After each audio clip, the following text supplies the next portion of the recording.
I am so pleased and happy to have this conversation with the one and only Miss Julia Othmer. And I'm really excited about this conversation because not only do I enjoy your music and everything, but, you know, it's one of those things that when you walk into a room, your spirit just fills it. And I believe everybody here agrees with that. And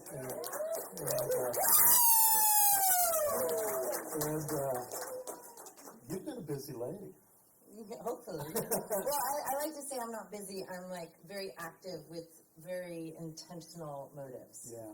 Busy feels like I'm skittering over the surface anymore. You just came back from California? Yeah, we came in last night from Los Angeles. We did a series of shows. It was really awesome when you get to play a variety of kinds of shows. So like did a Nashville on the Round, which is where different artists are seated together and you go sort of song by song. We did this gorgeous garden party. We played at a performing arts center with one of the iterations of our show with like full backing tracks and projections that my husband and collaborator James London, you standing, the handsome man at the bar.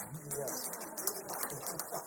And also got to be in one of the great singer-songwriter venues of LA, which is the Hotel Cafe. So it was just in 1 week we got to play all of these different kinds of shows, from really intimate to sort of glamorous and spectacular. And it was just a curious ride. And I am a bit sleep deprived, so if I talk backwards.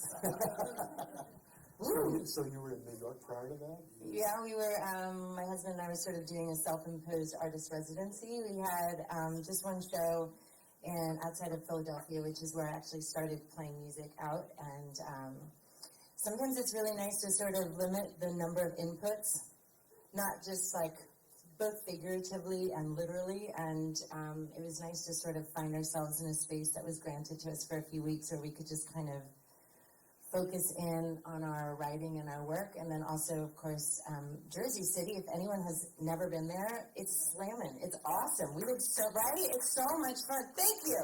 That's right, Jack Holland. It was just awesome. And also, of course, going into Manhattan was a trip, so to speak. Yeah, a real trip, huh? Yeah. So you're here for a while? No. We're here for a couple of weeks.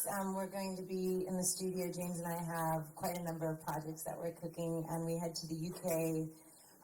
We were supposed to be in Europe this summer touring, and things have changed in a really glorious and beautiful way. We have some projects cooking in the UK, so we're going to be heading there in the middle of the month.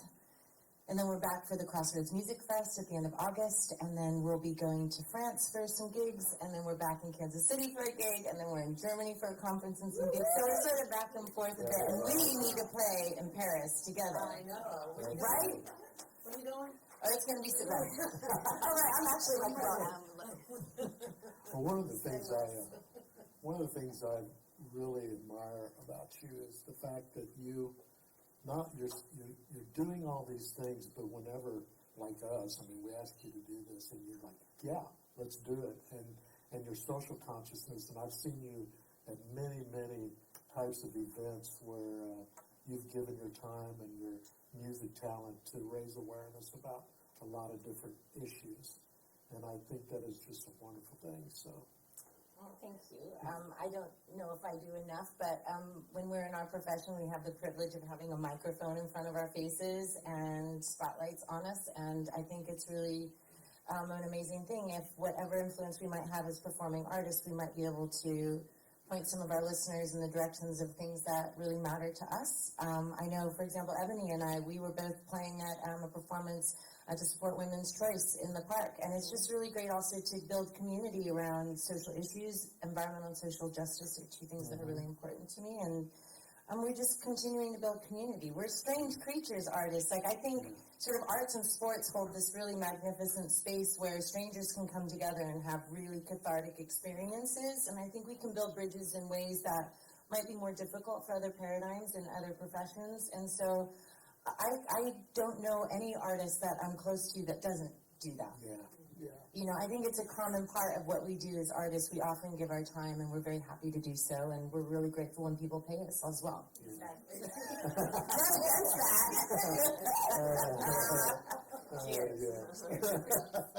So, But doesn't it feel good? I mean, really, when you think about all the times you feel best in your life, for me, if we're just somehow coming together and making something bigger because we've come together, that feels great. yes, it does. So it's super selfish. Yeah.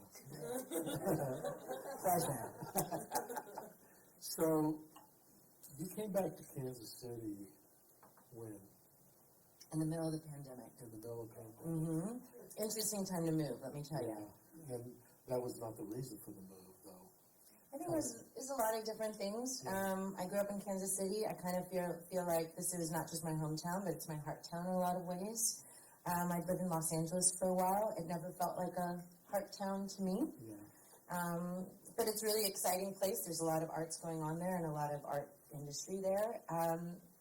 But James and I were looking to, get a little more deeply centered. And being in Kansas City is a place that really provided that opportunity for us at the particular moment. And we're really happy to be here. And so right now we're sort of between Kansas City and Cornwall, England. My husband's from England. So that's feeling pretty good right now. Yeah. Right? And we get to hang out on a Thursday night. Yeah. Woo! And you can actually drive on the highways here without stopping and starting. Well, there was a lot of construction right now. That's nothing. That's nothing. So, what's in your future as far as, are you going to do some recordings? What's going on? What's going on with Julia Othmer? We are in the midst of a lot of recordings, as I mentioned. James is, we collaborate very heavily. We have a new project coming out called The Force Fields.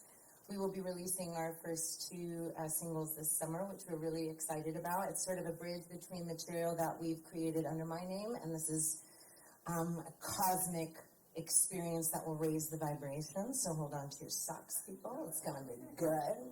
So we're very much writing and recording for that project. We also have a project called Seven, which is going to take place on all 7 continents around the world. Our first location of concentration is Cornwall.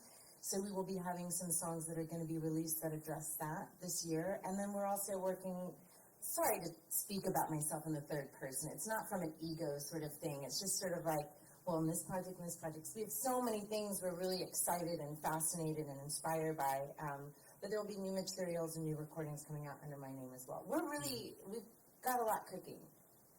So if you're all into what I'm saying or doing, please stay in touch because I'd love to share it with you as it comes out. So one thing I always wanted to ask an artist, what would you tell these patrons, these are your patrons, that is meaningful for you as an artist where they come into the picture? That we as artists can't do what we do unless we have patrons of the arts, period. Yeah. It's a fundamental thing, and I think everyone in this room knows how important the arts are. It might not be given top billing in certain environments, but it's absolutely critical. Think about, this room wouldn't exist without design, without color. It's not obviously going to just exist in the way that it does without music. Like, the arts are so deeply interwoven into all of our lives, and without arts patrons, myself being an art patron as well as hopefully a recipient of that patronage, Right. like, this is what makes our life rich. It's the thing. It's our soundtracks. It's the way that we see the world. Without the arts, it would suck. Yeah.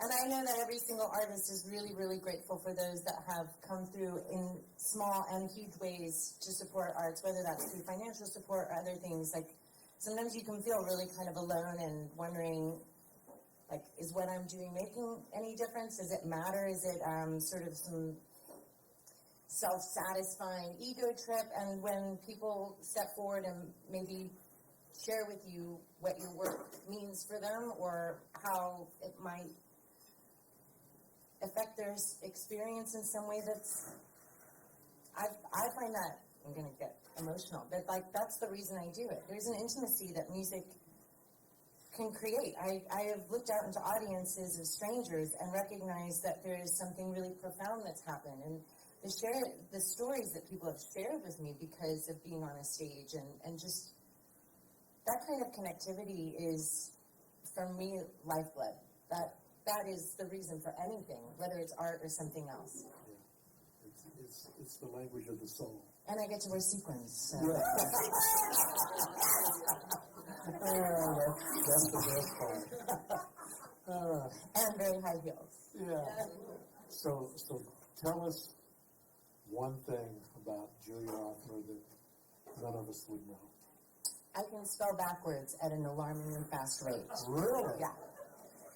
Really? Why are we in New York? Cola. Huh? Appalachian Cola. Oh, come on, I don't know how to spell that forward. Microphone. H-B-O-R-C-I-M. Wow. That's weird. Don't know how that happened. Let's have some applause for that.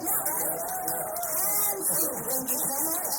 That's it for tonight, ladies and gentlemen. That's very interesting. Well, thank you so much for being here with us. I mean, we love you, always love you.